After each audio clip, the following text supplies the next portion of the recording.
It is a question of discipline.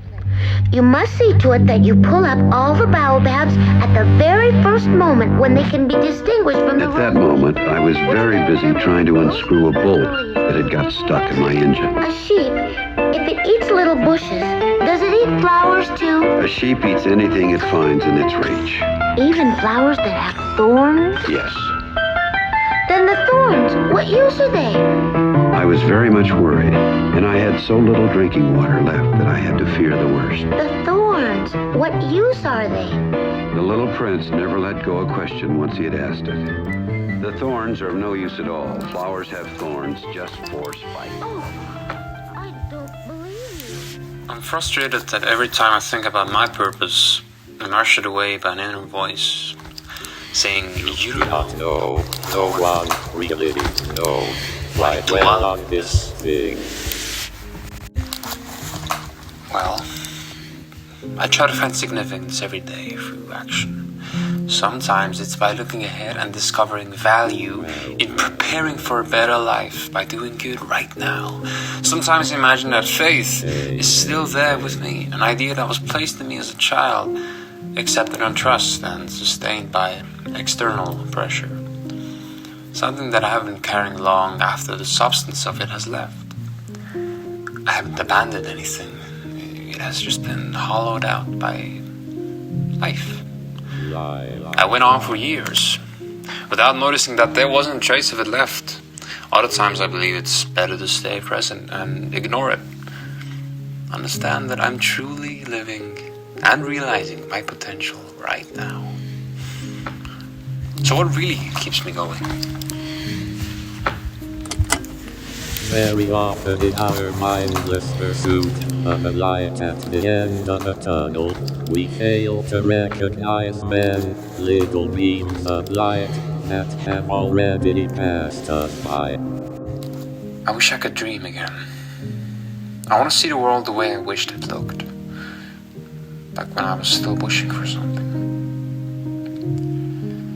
The interior of the car had a mild smell of an evening fragrance from last night. Sunday school was starting soon enough. The engine hum matched the rhythmic thrum of tires on asphalt. Radio was playing. It was 2011. The Ben 10 watch on my wrist was more than enough to keep me occupied as I was reading my favorite book, Tom Sawyer. I remember how my granddad asked about my day. And I answered that my only enemies were Brussels sprouts and spinach. As I began to scream, Brazilian hit song at the time, trying to hide from sun rays blinding me from the car window, itching to get out of the tight seatbelt and escape the meaningless conversation. Me, I always wanted to be a wizard. When did life get so serious? It's not necessary to know anything.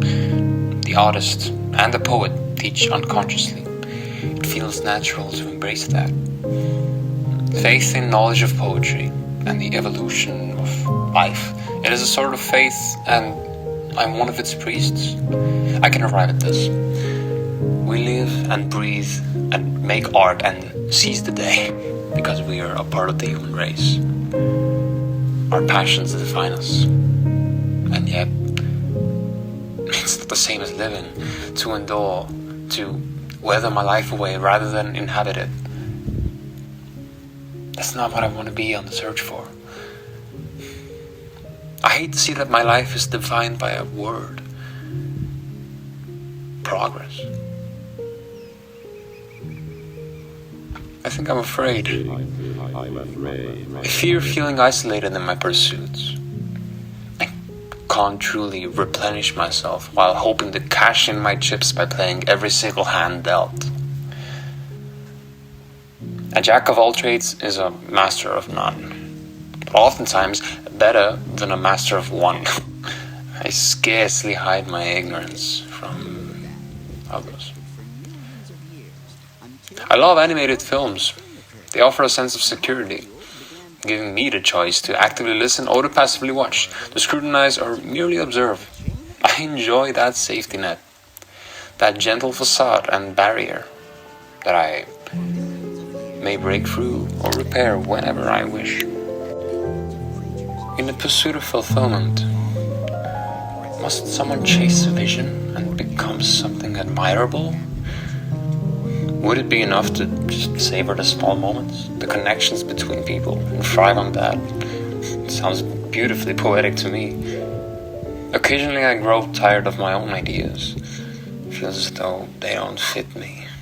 Even joy morphs into fixation, and I become disconnected from what I perceive to be myself. Yourself. That moment, it becomes a ball of anxiety rolling down a cliff, as I imagine the nudge of a finger against the wall that is about to fall over from its own weight, just to reveal a painfully simple, meaningless answer, which, if revealed to me, would dissatisfy me even further than the mystery itself.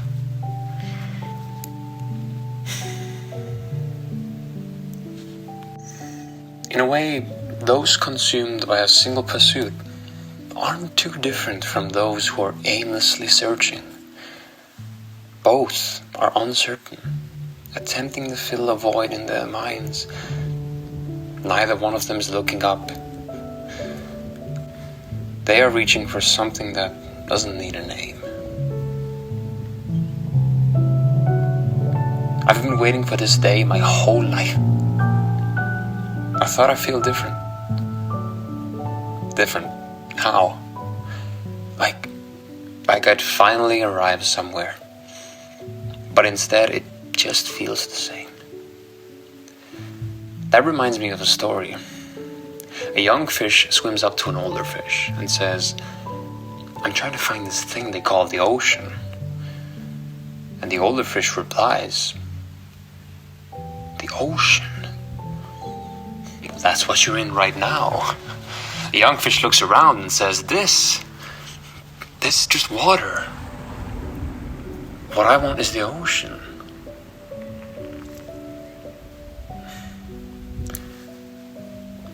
Still, I'm grateful for these reflections.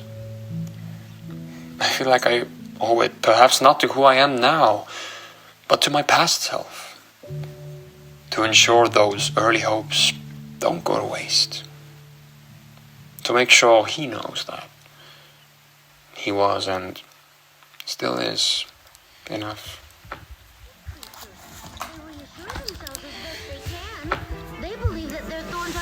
Don't you see that I am very busy with matters of consequence? Matters of consequence? You talk just like grown-ups. The flowers have been growing thorns for millions of years. For millions of years, the sheep have been eating them just the same. And is it not a matter of consequence to try to understand why the flowers go to so much trouble to grow thorns which are never of any use to them? And if I know, I myself, one flower which is unique in the world, which grows nowhere but on my planet, but which one little sheep can destroy in a single bite some morning, without even noticing what he's doing. Oh, you think that is not important? I took him in my arms and rocked him. The flower that you love is not in danger. I will draw you a muzzle for your sheep. I will draw you a railing to put around your flower. I did not know what to say to him. I felt awkward and blundering. It is such a secret place, the land of tears.